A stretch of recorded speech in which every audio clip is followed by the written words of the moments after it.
Good morning. What a nice crowd this morning. I am Reba Hollingsworth. I am anchor of CBS 6 News. 33rd annual Dr. Martin Luther King Jr. Commemoration celebration. The legacy continues. And thank you again for coming out on such a cold morning. I know I teased this morning on air that I broke all kind of Olympic records getting from my car to the building this morning. So thank you for being bundled up and being out here and recognizing all this young talent out here.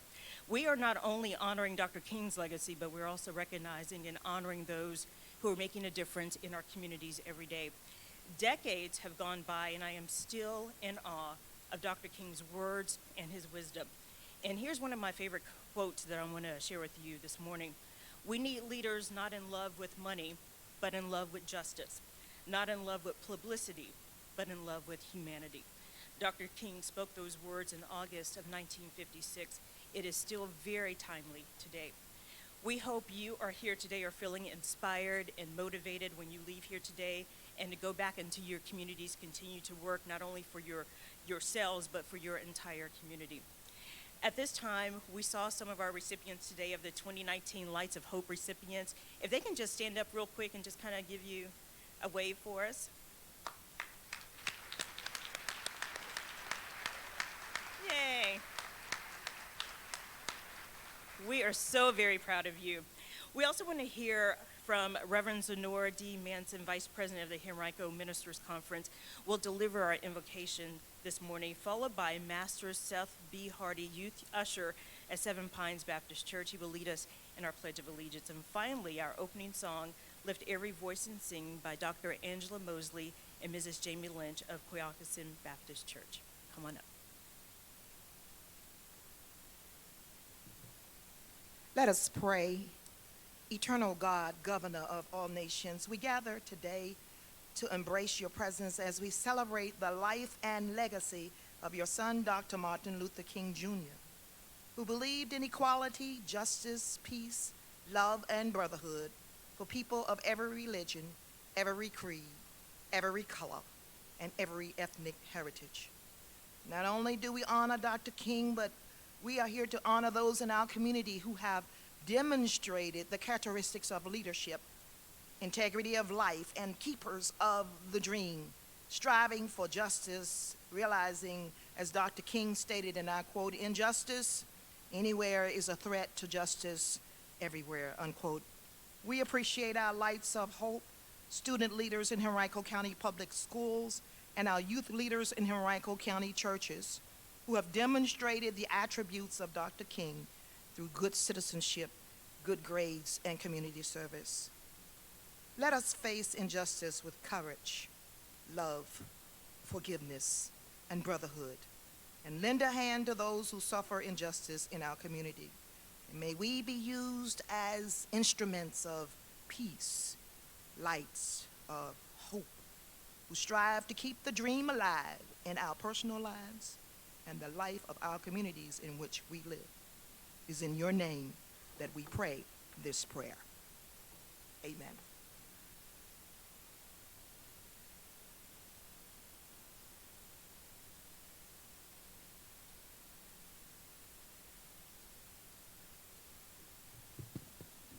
Can everybody please rise?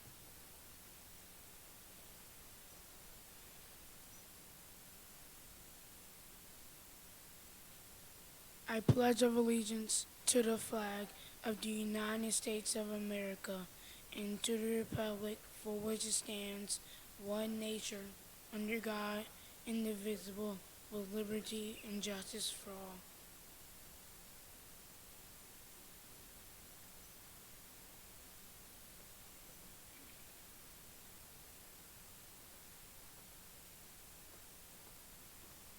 Good morning. We're going to ask you to stand again, please, and turn to page 2 of your program and help us to sing, Lift Every Voice and Sing from the depths of your heart.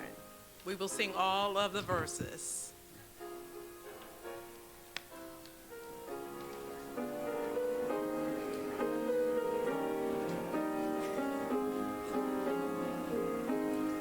Lift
Good job. You sounded awesome this morning. Well, at this time, we would like to acknowledge our honored guest with us today. We would like to bring up Chris Archer with Henrico County's Planning Commission to welcome our special guest.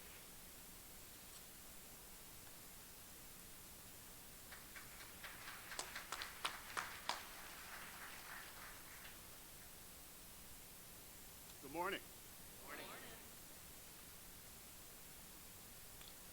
I would first like to welcome the honorable members of the Board of Supervisors. First on my list is Reverend Tyrone Nelson, who's chairman this year, and he's up here with us. Would you stand as I call your names, please, and remain standing? And I would ask that you hold your applause until everybody has been introduced. Did anybody from the school board? Oh.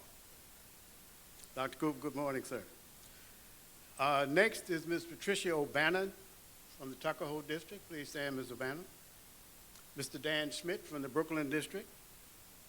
Mr. Frank Thornton from the Fairfield District. And Mr. John Betokas, our esteemed county manager. Give them all a hand.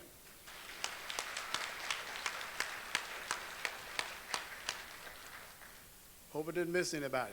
From the school board. And I think he may be the only one here, Dr. Roscoe Cooper from the Fairfield District. I'm sorry? Mr. Pike, would you stand, sir? Good morning. He's from the Tuckahoe District. And while I'm at it, I would also like to acknowledge Dr. Angela Mosley, who's providing the music for us today, Captain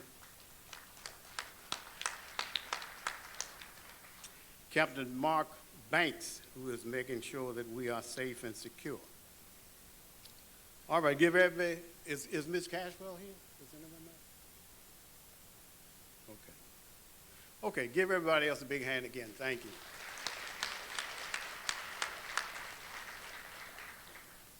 But wait, there's more. At this particular time, I'd like to introduce someone who's going to say a few words for us, but I'm going to say a few words about him first. Born in St. Paul, Minnesota, February 26, 1958. Our next speaker has really done quite a few things in a short span of time. Got himself elected to the Richmond City Council, served as mayor of the city of Richmond, served as, he graduated from Harvard School of Law while he's on his way. He served as Lieutenant Governor of Virginia. He served as Governor of Virginia. He plays a pretty mean harmonica. And right now, he is the senator in the United States Senate, the junior senator from Virginia. I'd like for you all to please welcome the Honorable Mr. Timothy Michael Kane.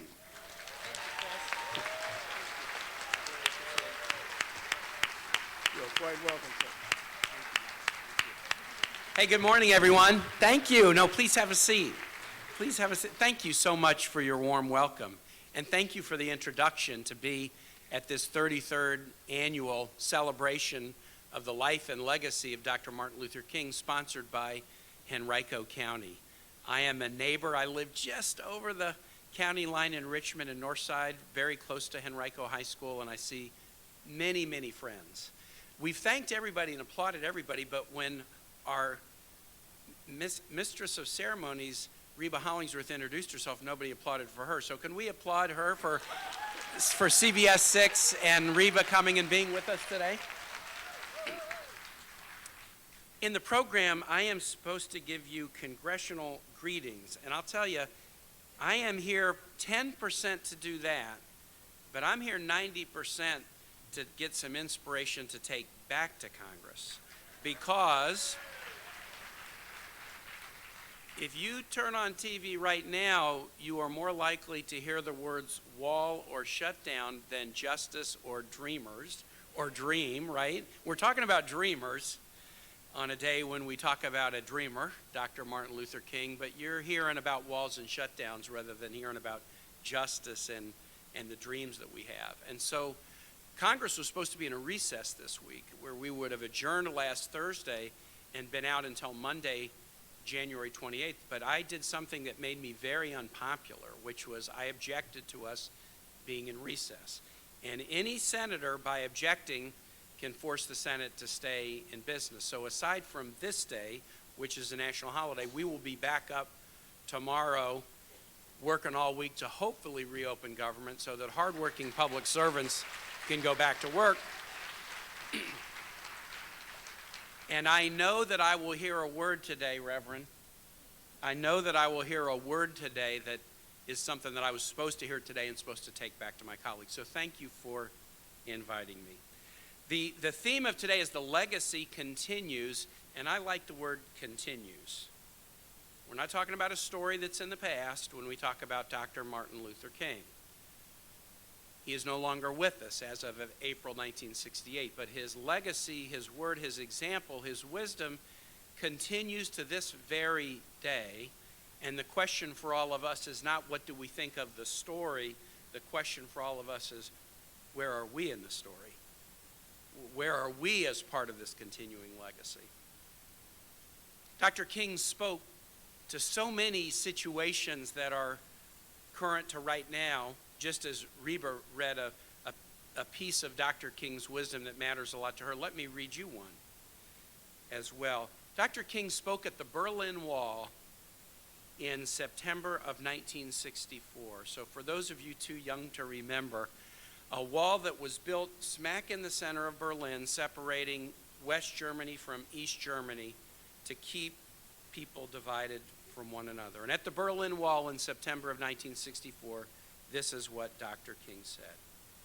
It is indeed an honor to be in this city, which stands as a symbol of the divisions of men on the face of this earth. For here on either side of the wall are God's children, and no man-made barrier can obliterate that fact. Whether it be east or west, men and women search for meaning, hope for fulfillment, yearn for faith in something beyond themselves, and cry desperately for love and community to support them in this pilgrim journey. Wherever reconciliation is taking place, wherever people are breaking down the dividing walls of hostility which separate them from their brothers, there Christ continues to perform his ministry. Spoken 55 years ago, but as meaningful today as the day on which Dr. King spoke those words. Thank you for inviting me today. Thank you for inspiring me, and let us continue the legacy that Dr. King has set out for us.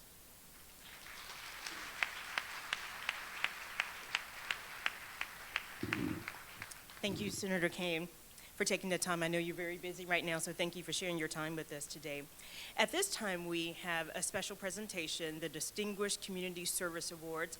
Dr. Helen Harris and the Honorable Frank J. Thornton will come up to present those awards to us.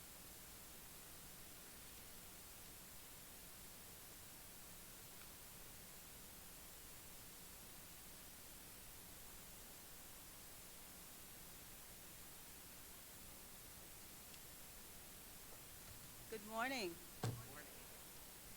We present Distinguished Community Service Awards to those individuals who best typifies the attributes of Dr. Martin Luther King. We do that with the Lights of Hope, but we also do it for individuals who have devoted a lifetime of service to the community. And we have 4 persons this morning. If you would turn to page 10 in your program, you will see 4 lengthy biographical sketches, which I will not read to you, but we will read excerpts from the resolution. The first resolution is from Mr. Chris Archer. Would you come forward, please?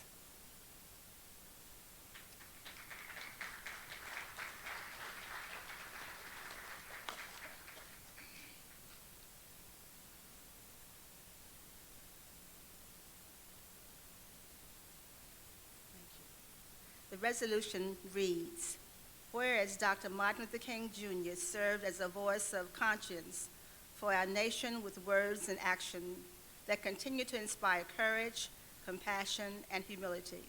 As a visionary leader of the civil rights movement, Dr. King advanced human dignity by working peacefully to resolve racial conflict through speeches, marches, and countless nonviolent activities that helped our nation recognize the importance of upholding fully our founding ideas of equality, tolerance, and justice for all. And whereas, as Americans and Henrico County residents celebrating the 2019 King National Commemoration, we honor Dr. King's accomplishments and recognize Christopher Archer for his true spirit of dedication and service to the community that Dr. King espoused and exemplified.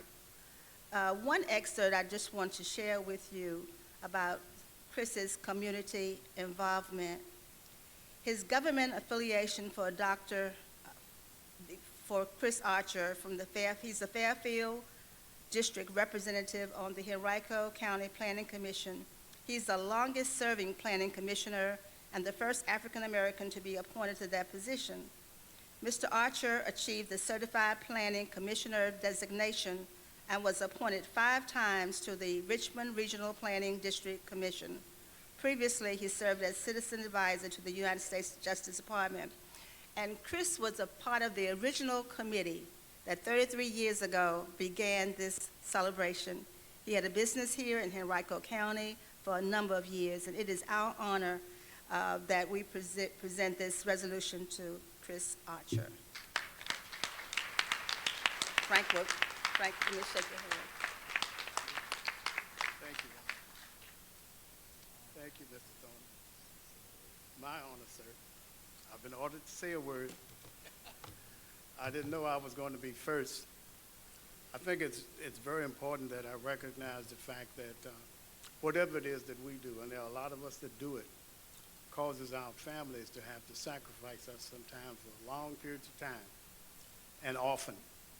I have to mention that as of March 15th of this year, my wife and I will have been together for 50 years. Married, by the way. But I also want to just say a word about why we're here today. We're not here today to honor me. We're here today to honor Dr. Martin Luther King Jr.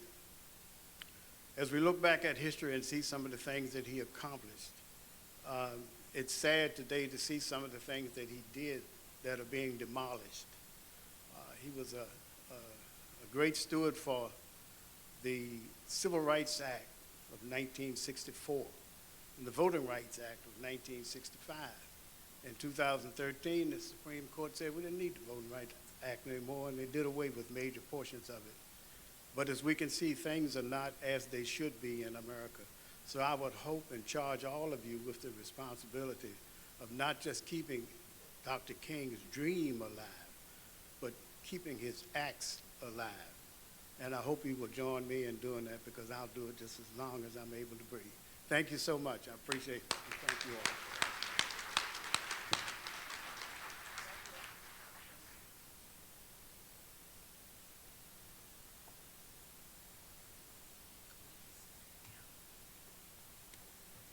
The beginning of the citations read the same, so I'm just going to go to the portion that we are restoring this resolution. The next person is Elijah Coles Brown. Would you come forward, please?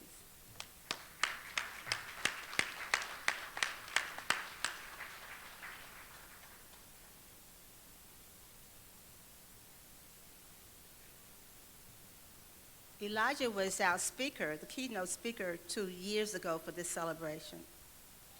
At that time, he was 12.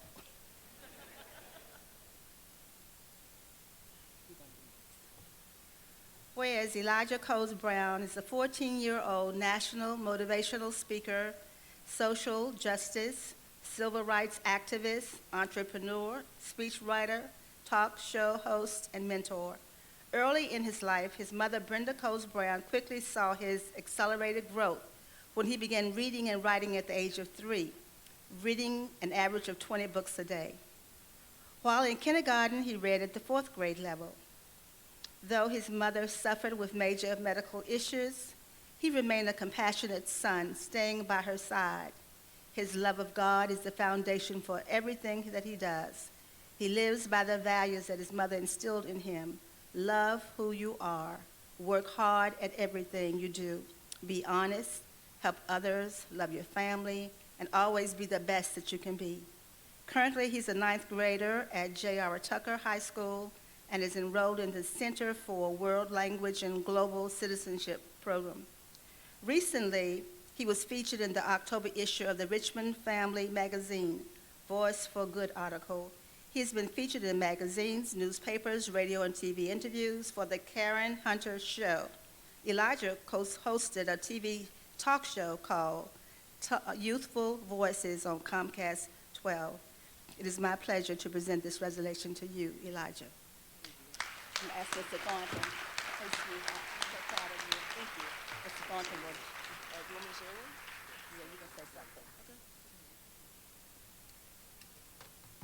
I want to thank you for giving me this opportunity and giving me this wonderful award. But I want to say that this award is not just for me. This is for especially all the young people who are here today, all of the young people who have made a difference and who are completely trying to make change in this community. So make sure you continue to do that work, because Dr. King's legacy, if we don't keep Dr. King's legacy alive, it's going to affect us and our children and our children's children. So make sure you continue to do the work that we need to do and to continue to serve our community and serve our nation so that we can have a better future for us as well. So thank you for giving me this award.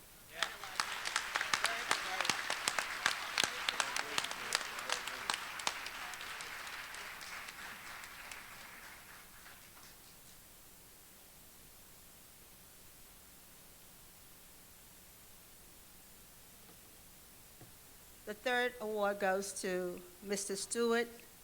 Stu Leonard Gardner. And I don't know if he wants to come to the podium or not, but we're going to ask that we pass the mic to him after I recognize some of the things that he has done.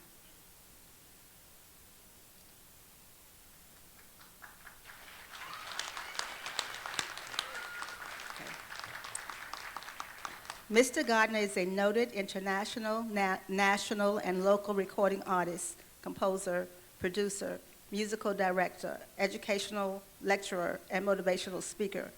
He was the keynote speaker for the 1988 Henrico County Dr. Martin Luther King Commemoration. That was our second occasion, so that was, 31 years ago? He was our speaker. He said he was 12 years old. Currently, Mr. Gardner is the executive producer manager for Doc McKenzie and the Highlights Gospel Group. He's the music director of Nickelodeon, Nick's Jr.'s Little Bill, an educational program and cartoon geared for young children. Previously, he was musical director for Fox TV's Living Single, ABC TV's Class Clowns, and NBC TV's A Different World, which was a sitcom spinoff of The Cosby Show. Mr. Gardner composed and produced CBS album Total Happiness, as well as CBS album A House Full of Love, music from The Cosby Show. From 1984 to 1992, Mr. Gardner was musical director and composer of NBC TV's The Cosby Show. In 1978, he was musical director, composer, and conductor of NBC TV's Movie of the Week, Top Secret, starring Bill Cosby. And it is my proud privilege to award this resolution to Stu Gardner. Thank you.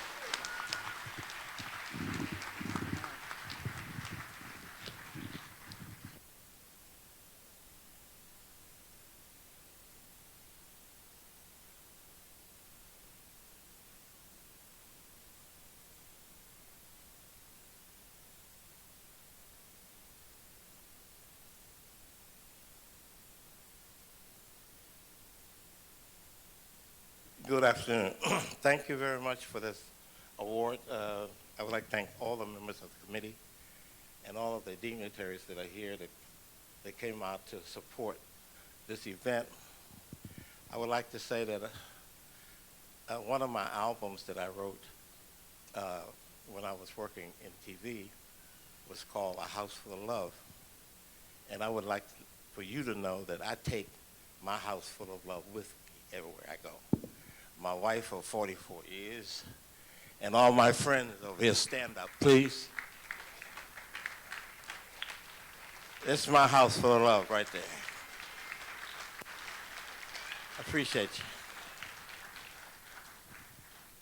you. In closing, because Ms. Harris told me, Stu, you speak too much, you like to talk. So I'm not going to speak too much. I would like to say that we are here because of Dr. Martin Luther King's vision and his dream. And I'm standing here because of my vision and my dream. My dream had to do had to travel the same road as Dr. Martin Luther King. And not that I am equal to Dr. Martin Luther King. It's just that I have been trying to change wherever I could change. Whenever I see kids that need a scholarship, I find the money to give it to them. So if I can do it, you can do it. All I'm saying is support your friends, your neighbors, and your community. And I thank you.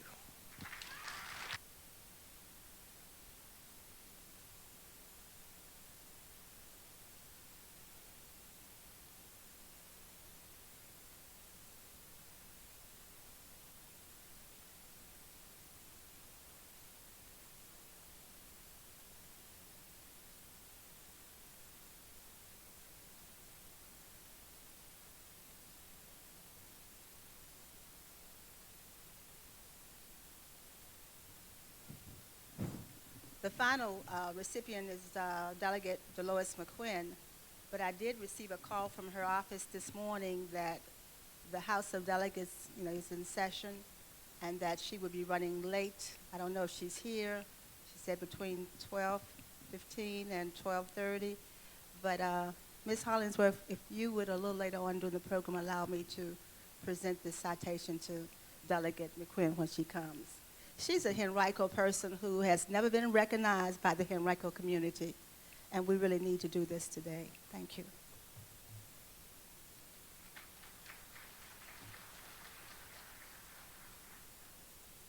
And congratulations to all of our recipients. Stu Gardner, it's a pleasure to see you in person, and I think we did a story when Aretha Franklin passed away. Didn't she come to Richmond, and you did that, A Different World theme song in like 30 minutes or an hour, something like that? Oh, you traveled to Detroit. Yes. And it took about 30 minutes to do that?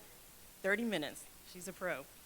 And Elijah, when I grow up, I want to be just like you. Just like you. You, something else. We have reached the part in our program when we want to hear the words of wisdom from our guest speaker. And with the introduction of our speaker, here is Reverend Zenora D. Manson.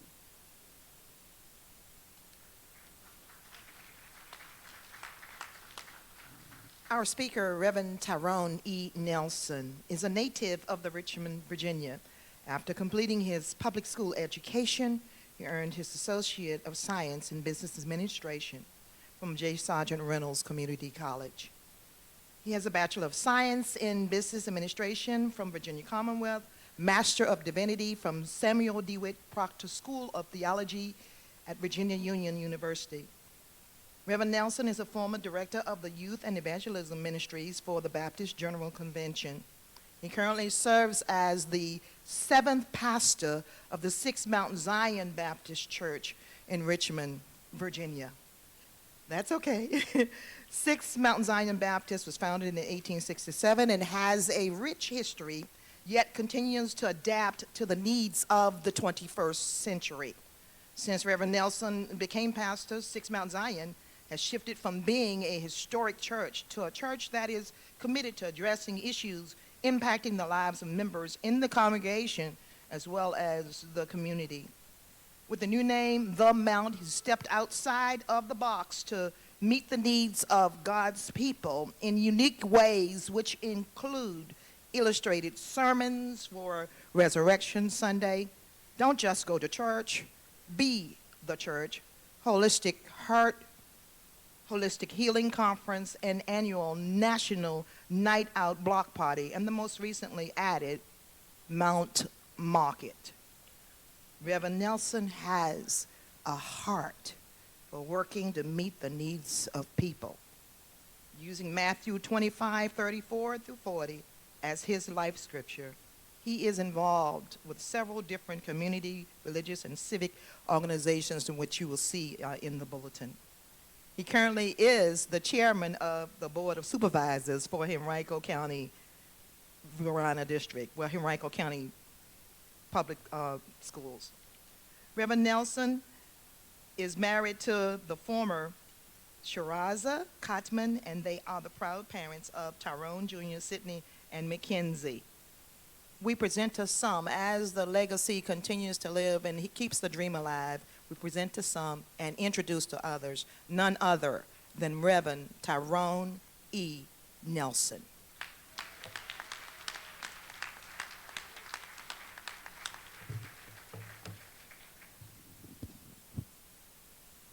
Good afternoon. And we are thankful for the opportunity to be able to come and share in front of this great cloud of witnesses. We're thankful for the 33 years of putting on this commemoration celebration by this awesome committee of persons who've been doing this for a long time. We are thankful for our mistress of ceremony, for those who are part of the Henrico Ministers Fellowship, for Senator Kane, for Delegate McQuinn when she arrives, for my colleagues from the Board of Supervisors, and I'm thankful that they are here today. Reverend Cooper, Mr. Pike, thank you for your attendance. Also, I think I saw Shannon Taylor come in as well. Thank you for Shannon for being here as well. This is, this celebration of such a great ambassador and citizen.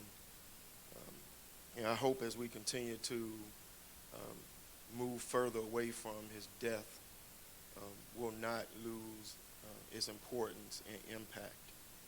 And I saw yesterday, I think it was last night, Dr. King's daughter, Bernice, actually tweeted, "Many who quote him now would have hated him then. He was assassinated for trying to eradicate the evils some claim he'd support today.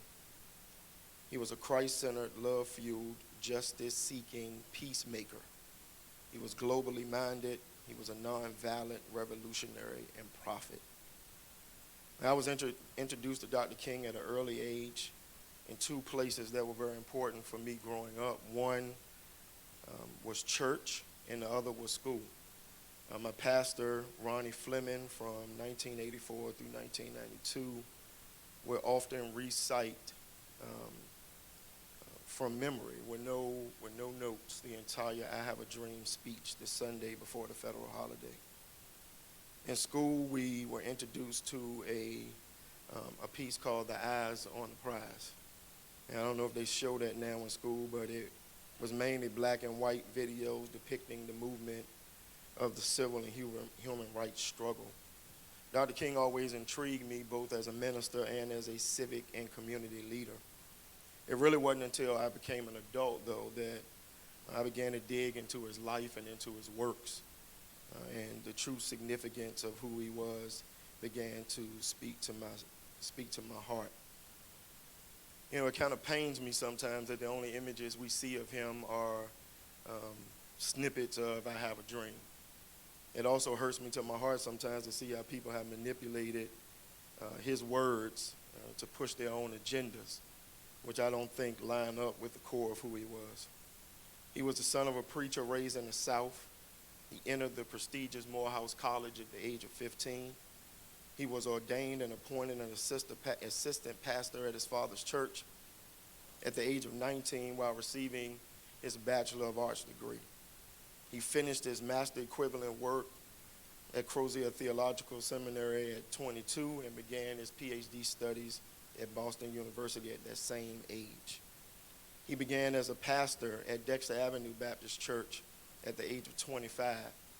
The next year of his life, his public journey began. Many of us know, I don't want to insult your intelligence, you know of his leadership in the Montgomery Improvement Association. You know of his year-long effort to make sure that there is equal justice as it relates to transportation across the South with the Montgomery bus boycott. He founded the Southern Christian Leadership Conference at 28. He appeared on the cover of Time magazine in 1957. He delivered a noted speech that many of us know, Give Us the Ballot. In 1957 and 58, he met both the vice president and the president at the time, Richard Nixon and Dwight Eisenhower. We know of the stories of him being arrested in the sit-in in Atlanta at Rich's Restaurant. We know of the Albany movement. We know of the movement in Birmingham. We know of the 3 books that were published. Yes, we hear about the March on Washington and the I Have a Dream speech. We don't hear often that he pretty much was pursued vigorously by the FBI, wiretapping his home, his church, and many of the areas where he would go to speak to try to tear down his efforts. And he was a Nobel Peace Prize winner. We see and hear of his efforts in Selma, leading marches from Memphis to Jackson. What we don't hear of often is his movement in 1966 to try to bring attention to poor housing conditions in Chicago. He moved his family from Atlanta to Chicago to live in public housing so that he and his family could experience the housing conditions as he advocated for them. We know of his evolution and movement into pushing for rights for all poor people, regardless of what color they were. His life ended in Memphis advocating for striking sanitation workers. A little known fact, I didn't realize this until I became the pastor of 6 Mount Zion, that Dr. King actually was supposed to be in our area, in Petersburg, Hopewell, and Richmond on March 28th, which would have had him here the week that he was in Memphis. He was supposed to speak at an 8 p.m. event at our church, 6 Mount Zion Baptist Church. But unfortunately, he was in Memphis fighting for the rights of those who were striking as sanitation workers. A Free Press editorial that came out on Thursday shared these words. Dr. Martin Luther King Jr. was an authentic advocate for human rights, justice, and peace. His work on behalf of African Americans, the poor, everyday workers, the neglected, and the ignored, pricked the conscience of the nation and helped America to start to live up to the ideas of freedom and equality as written in the U.S. Constitution. The editorial goes on to say that Dr. King's words are immortal and continue to guide us today as we grapple with the latest onslaught of forces that are antithetical to the messages of truth being brought to the world. They go on to quote, the ultimate measure of a man is not where he stands in moments of comfort and convenience, but where he stands at times of challenge and controversy. We know his words. These are some of the familiar quotes that come from Dr. King. The time is always right to do what is right. Darkness cannot drive out darkness, only light can do that. Hate cannot drive out hate, only love can do that. Faith is taking the first step even when you don't see the whole staircase. Love is the only force capable of transforming an enemy into a friend. We must accept finite disappointment but never lose infinite hope. Nothing in all the world is more dangerous than sincere ignorance and conscientious stupidity. In the end, we will remember not the words of our enemies, but the silence of our friends. The function of education is to teach one to think intensively and to think critically. Intelligence plus character, that is the goal of true education. And then finally, this is the one that has pricked my conscience and my soul for years. Life's most persistent and urgent question is, what are you doing for others? The Free Press editorial goes on to point out that Dr. King was a young man when he began his human rights work of platform and his platform on social disobedience.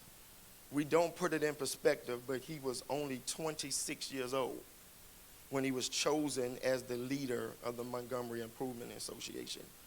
He was dead at the age of 39. The editorial goes on to say hope, energy, ideas, and solutions are generated by the young. I'm so glad that we are here today celebrating these young minds. Martin Luther King Jr. was unafraid and unburdened by the no's of the past. He was applauded for not standing back and waiting on older people who often fail to take action because they are mired in useless processes and false protocol. These Lights of Hope recipients, I hope they're here today, that you are never too young to impact the world. I hope that you will take from Dr. King's life that you just need to be motivated and led to lead. Always to be a thermostat and not a thermometer. I want to bring into something on a larger perspective, though. King's focus was always bigger than himself. It was always bigger than what we see. I keep on going back to what are you doing for others? His life, once he began on the national stage in 1956, 55, 56, through his death in 1968, which was an assassination, he always focused on voting rights, education equity, human rights, and a living wage. He focused on equal justice. His influence impacted a whole lot of us. And so I asked the question today of you, what are you doing for others? One of the most influential pieces of speech that Dr. King shared that has impacted me was penned in 1963. He was invited to Birmingham, Alabama by Reverend Fred Shuttleworth, who was at that time leading a group of citizens in protest of the city's enforcement of segregation. Race relations in Birmingham were notoriously poor at that time, and the city commissioner of public safety, Eugene Bull Connor, along with other city officials, took an actively segregationist stance regarding the use of public facilities.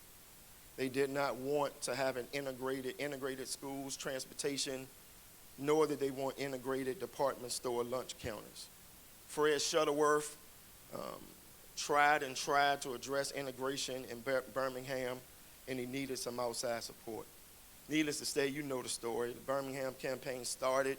They waited until the day after the election, which was April the 2nd. Bull Connor was running for the mayorship. He lost it. April the 3rd, they started a concerted effort to make sure that they would try to desegregate lunch counters in Birmingham. There were many public meetings held, kneelings, etc.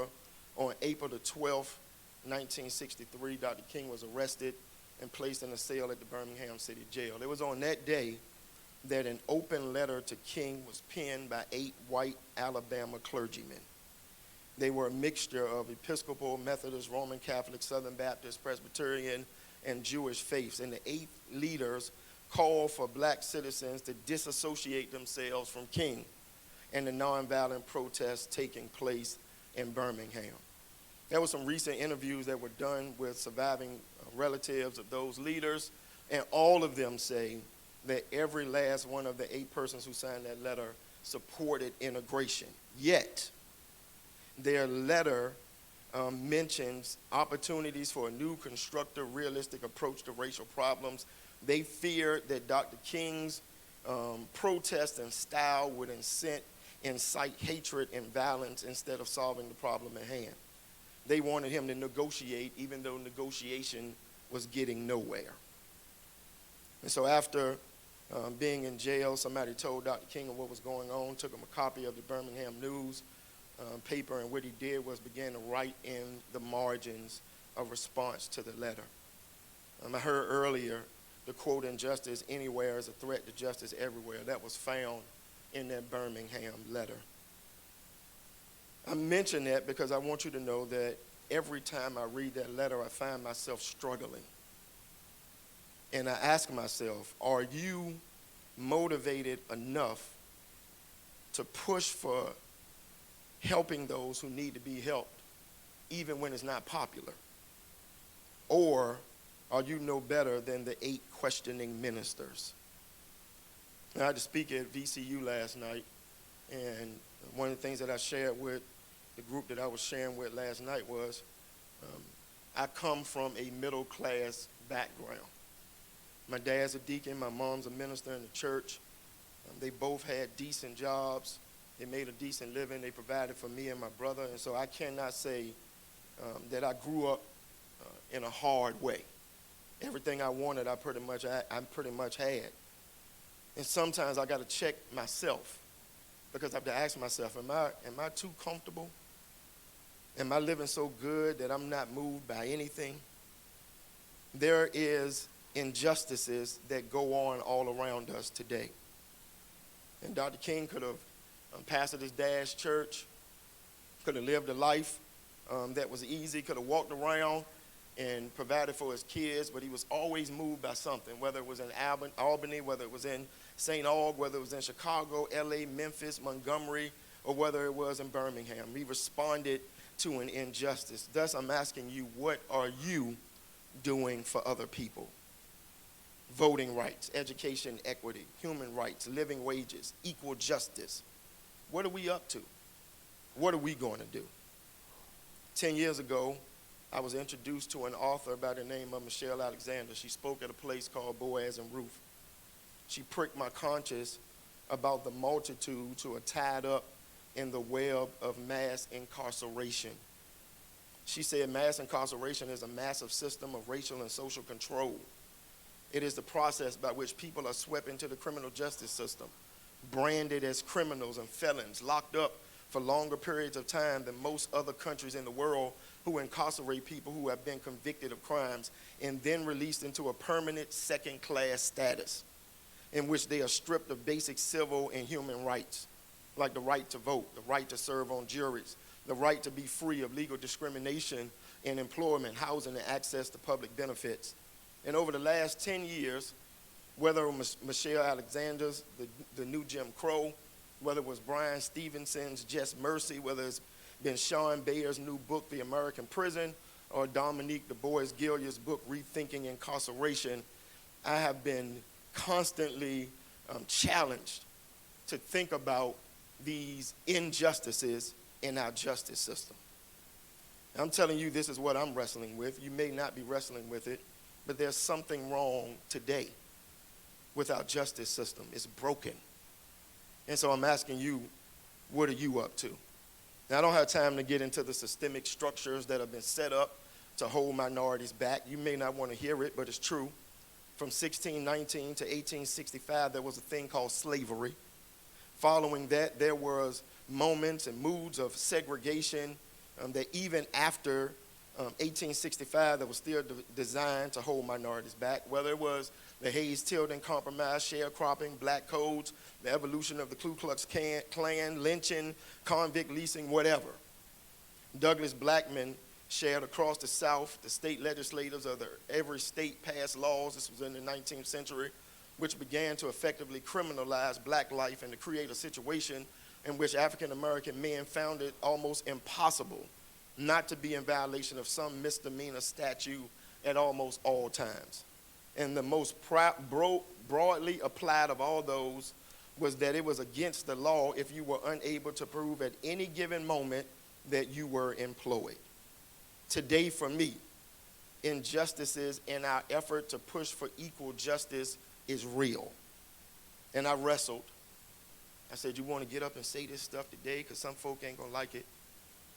At the end of the day, that's really what this is all about. Brian Stevenson's book, Just Mercy, shares from the 1970s to 2014, the United States population has increased in prison from 300,000 to 2.3 million people. We have the highest incarceration rates in the world. 1 in 15 babies in 2001 is predicted to spend time in jail. I don't know if you know this, but 1 in 3 black males born in this century is predicted to be incarcerated.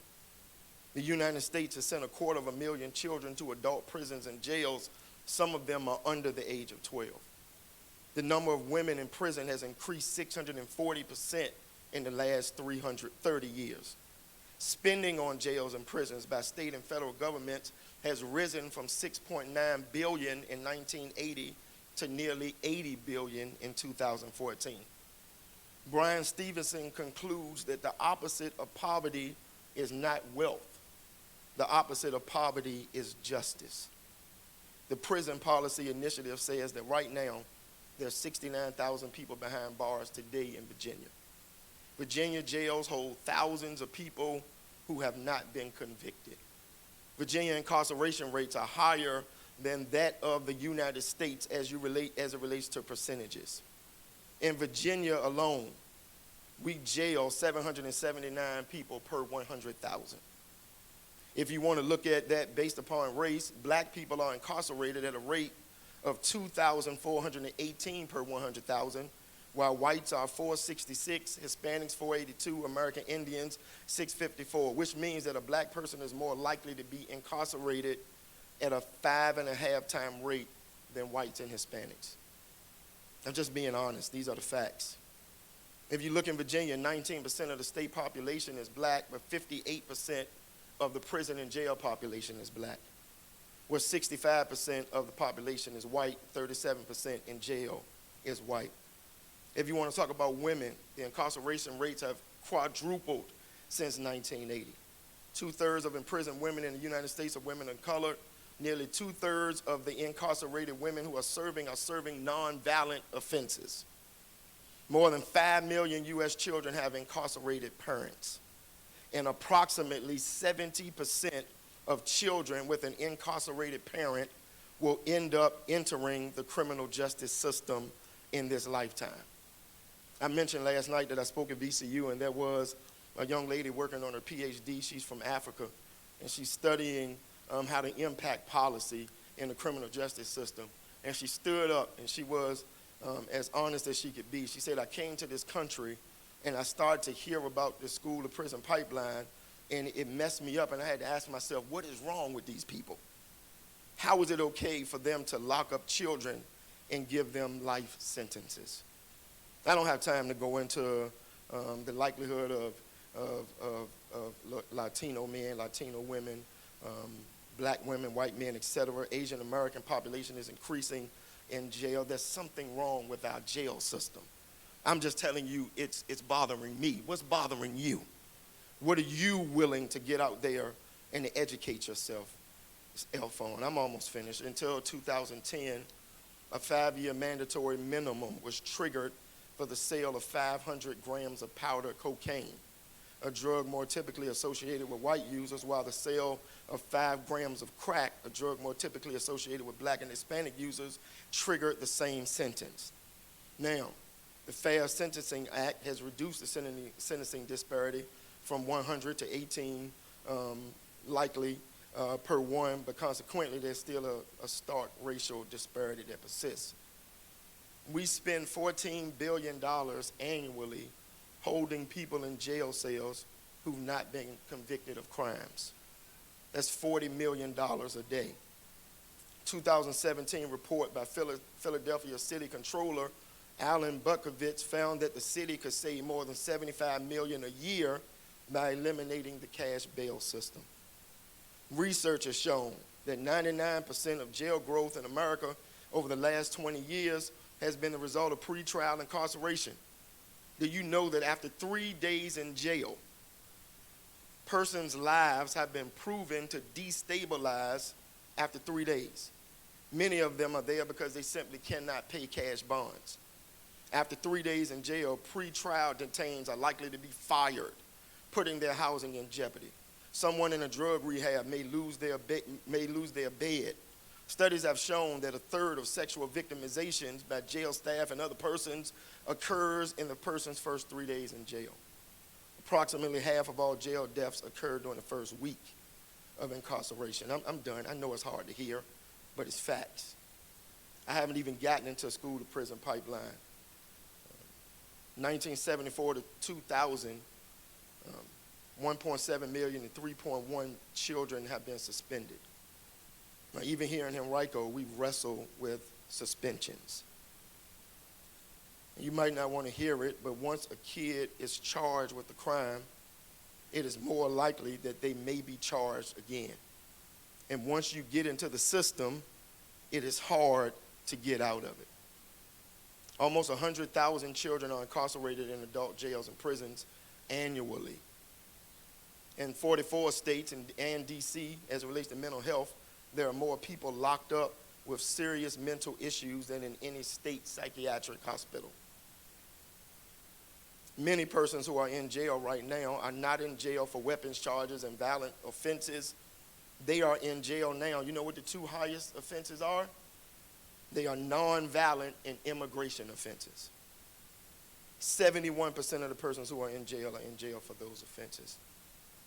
And I can go on to tell you that in California they built 22 jails and prisons while they built one university.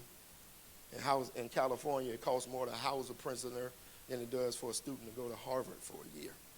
I can go on to tell you, as Senator Kane knows, that there are many efforts as it relates to felony convictions, particularly in places like Virginia, where there is not an automatic restoration. If it was not for persons like him who were governors who did restoration of rights that was then followed, preceding Mark Warner, followed by Bob McDonnell, and then the massive effort that Terry McAuliffe tried to take on. If it wasn't for persons like that who tried to restore rights, there are many persons out there who couldn't even vote for something that they did that they paid the price for. So the question is, what can you do? And I know this dismal, but I hate to come in here and just tell y'all I have a dream. I do have a dream that this world that we live in gets a heart. There are many restorative justice efforts that are going on. You try to find some in your community. Restorative justice is not about diminishing the significance of a violation, but it is about getting all parties involved to try to help heal, repair, and restore relationships after violations. There are many successful efforts that are happening within major U.S. cities that are implemented to try to disrupt the school-to-prison pipeline. And there are persons who are working to try to create alternatives to suspension, expulsion, and incarceration. A Pew Research study formerly found out that normally 43% of the individuals released from prison will return there within 3 years, but only 10.8% of incarcerated people who were participating in a Texas-based restorative justice program ended up reincarcerated. What can we do about this particular issue? Why don't you reach out to your General Assembly persons, reach out to your congresspersons. These are just ideas. You might not agree with them. You may be for locking people up. But there's something to think about. Maybe there should be no states that sentence juveniles as adults.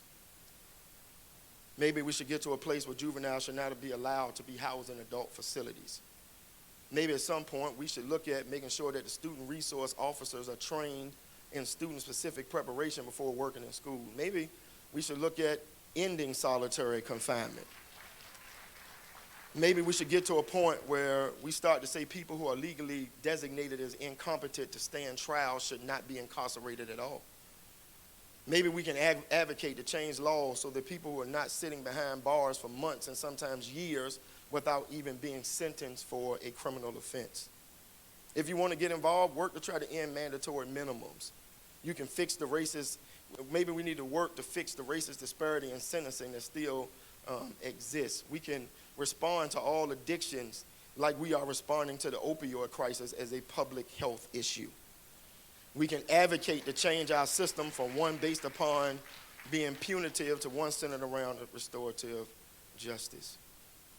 Instead of supporting a system that merely punishes, let's try to do something that rebuilds community, affirms human dignity, and seeks transformation.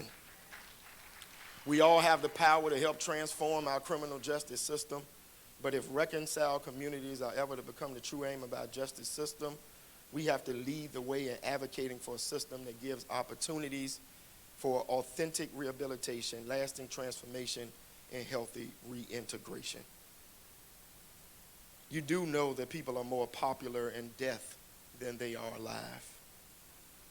And if I was in church, that'd be my exit. I close on Jesus, but I won't. A Gallup poll in 1963 had Martin Luther King at 41% positive and 37% negative rating. In 1966, it was a 32% positive and 63% negative. There were some that said by the time he died in 1968, his popularity rating had fallen to 20%.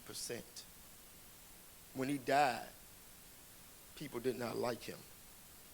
They did not like the